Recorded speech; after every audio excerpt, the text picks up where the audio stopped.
قرآن کریم جن کو تکالیف سے ملا انہوں نے پھر اس قرآن کی قدر کی اور اس قرآن پر انہوں نے عمل کر کے دکھایا۔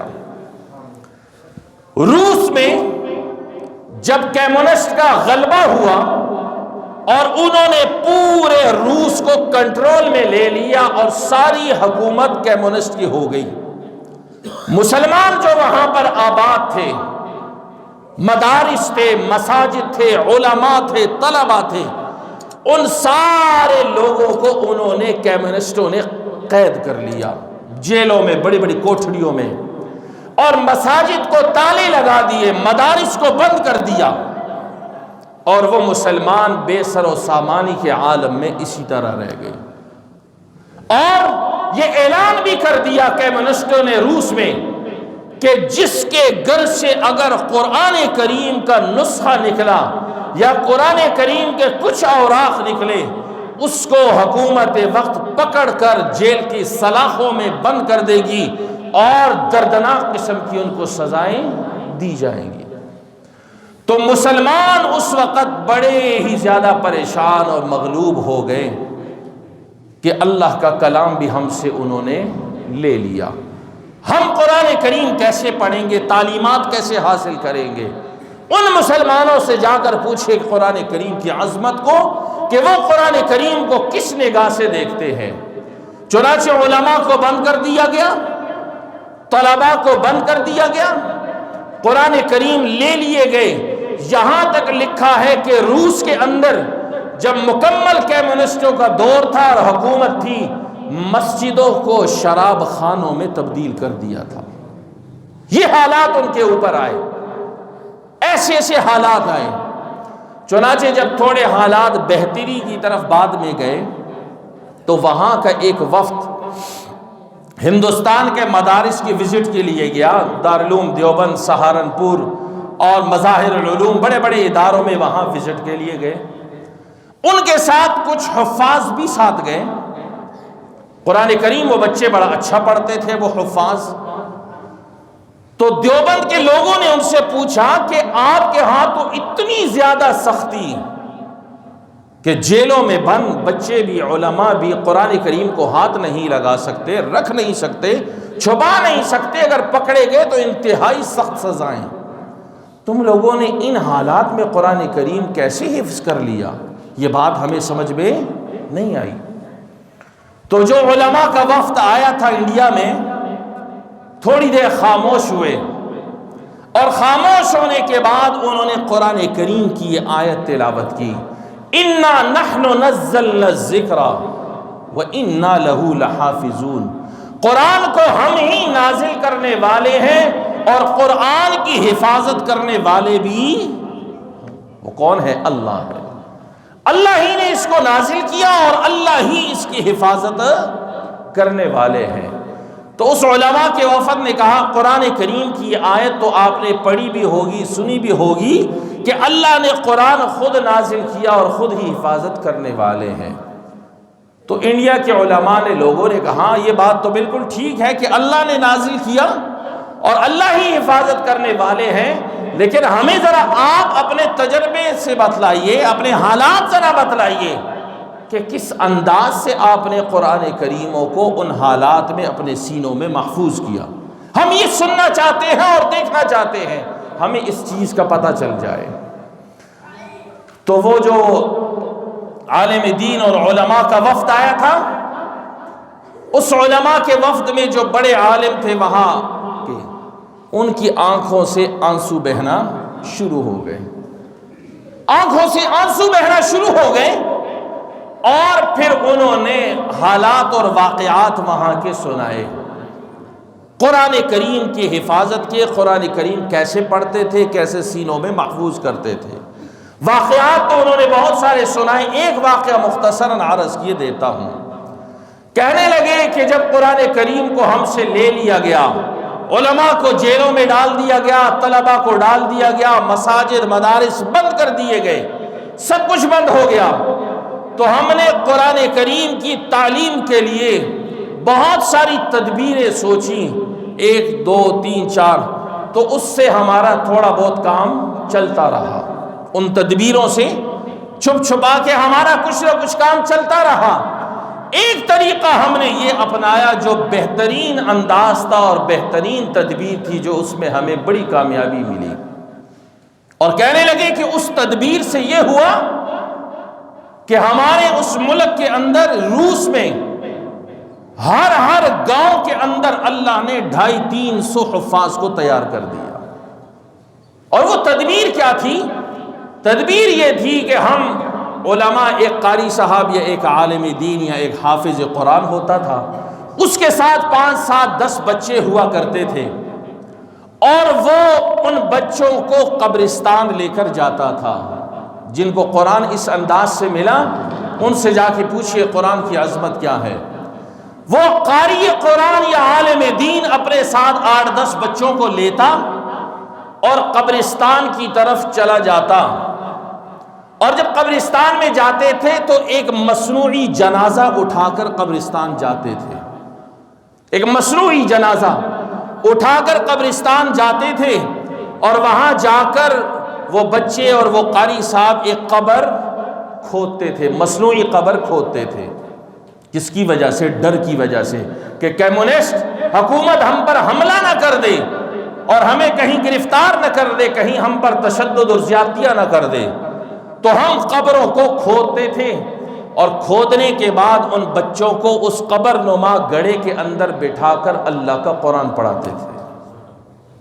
اس قبر نما گھڑی کے اندر وہ سارے بیٹھ جاتے تھے، اور اس کے اندر اللہ کا قرآن یہ حافظ قرآن اور قاری قرآن پڑھاتا تھا۔ اور ہم 2-3 افراد کو ڈیوٹی کے لیے قبرستان کے گیٹ پہ کھڑا کر دیتے تھے کہ دیکھنا بھائی کوئی آ نہ جائے، کہیں پولیس والے نہ آ جائے، حکومتی افراد نہ آ جائے، ہمیں گرفتار نہ کر لیں۔ وہاں پر وہ بیٹھ جاتے تھے، اگر کوئی آ بھی جاتا تو وہ ہمیں اشارہ سا کر دیتے کہ بندے آ رہے ہیں۔ آنے کے بعد ہم فوراً قبر نما گڑھے سے نکلتے تھے، اور وہ جو جنازہ ہوتا تھا وہ پڑا ہوتا تھا، ہم اس کو لے کر ایسے تدفین سی کرتے تھے اور مٹی شٹی ڈالتے تھے۔ جب وہ کارندے آتے تھے، حکومتی لوگ آتے تھے، تو ہمیں دیکھ لیتے تھے کہ یہ جنازے میں مصروف ہے، کسی کو دفنا رہے ہیں، تو وہ کہتے تھے ٹھیک ہے آپ کرتے رہو، تو وہ آہستہ کر کے نکل جاتے تھے۔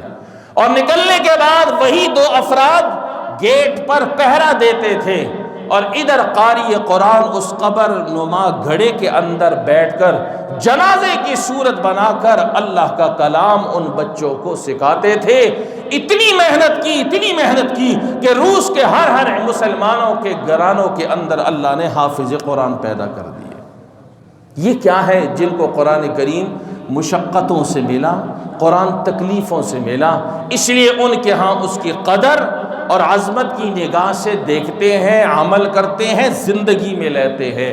دوستو، آج ہمارے لیے اس لیے مشکل ہے کہ ہمیں یہ قرآن سکون سے ملا ہے، نوالے کی صورت میں ملا ہے، مدرسہ بھی ہے، مسجد بھی ہے، قرآن بھی ہے، پڑھانے والا بھی ہے، اور نوالا تیار ہے، صرف منہ میں ڈالنا ہے۔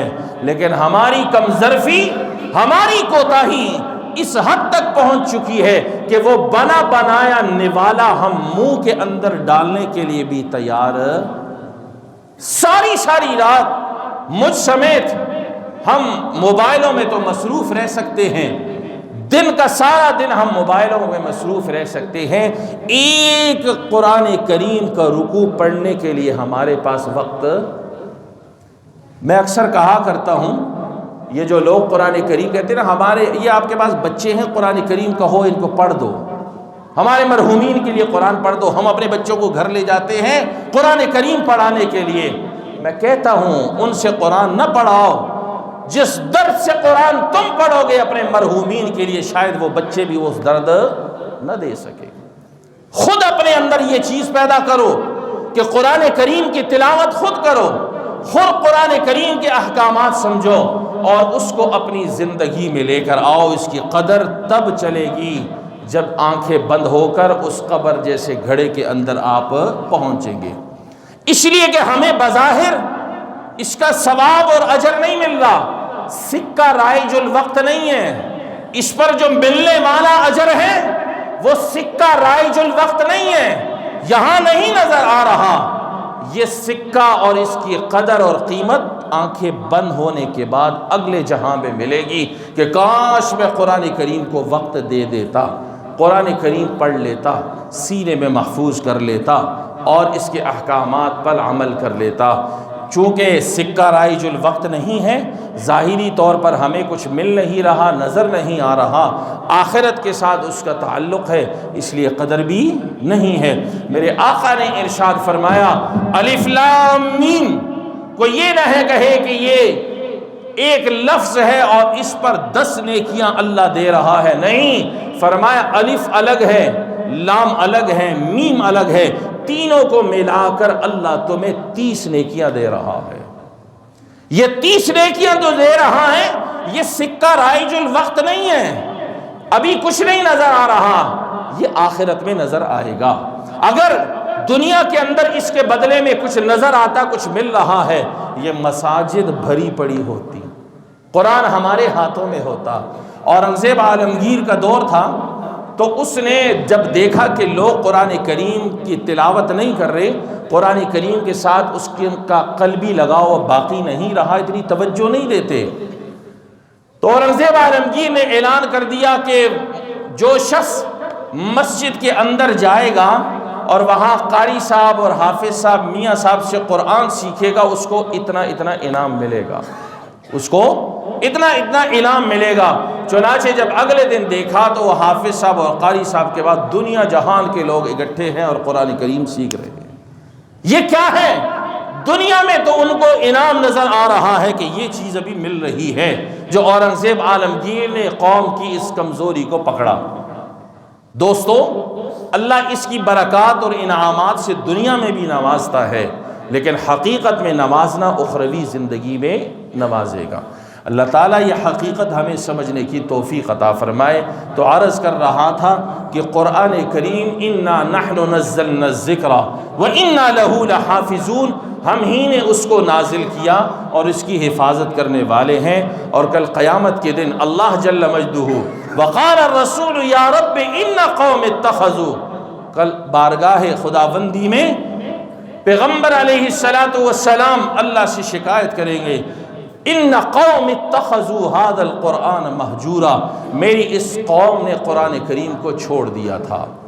اب اس کا مصداق دو ہیں، تعویل خاص مشرکین مکہ، کہ مشرکین مکہ قرآن کریم کو نہیں مانتے تھے، اس کے احکامات کو نہیں مانتے تھے، پیغمبر پر جھوٹے الزامات لگاتے تھے۔ اللہ رب العالمین کے ہاں پیغمبر شکایت کریں گے کہ انہوں نے قرآن کریم کو چھوڑ دیا تھا۔ اور تعویل عام کہ مسلمانوں نے بھی قرآن کریم کو اپنی زندگی میں نہیں لے کر آئے، جس کو علامہ شبیر احمد عثمانی رحمۃ اللہ علیہ نے تفسیر عثمانی میں بھی لکھا اور اشارہ کیا کہ وقال الرسول یا رب ان قوم اتخذوا هذا القرآن مہجورا، اس قوم نے قرآن کو چھوڑ دیا تھا۔ کیا مطلب؟ مسلمانان عالم نے اس کو پڑھا نہیں، سمجھا نہیں، عمل میں نہیں لے کر آئے۔ یہ مسلمانوں کے لیے عام بات ہے کہ مسلمان بھی کہیں رگڑے میں نہ آ جائیں، کہیں مسلمانوں کی شکایت بھی اللہ کی بارگاہ میں پہنچ نہ جائے۔ تو کفار کی تو ہے ہی ہے کہ پیغمبر کہیں گے انہوں نے قرآن کو چھوڑ دیا، اور اگر مسلمان بھی قرآن کو چھوڑ دیں گے تو کہیں ایسا نہ ہو کہ ان کی شکایت بھی بارگاہ خداوندی میں پہنچ جائے۔ اللہ تعالیٰ ہمیں قرآن کریم کے ساتھ بہت زیادہ محبت نصیب فرمائے، اس پر عمل کرنے والا بنائے اور اس کو اپنی زندگی میں لانے والا بنائے۔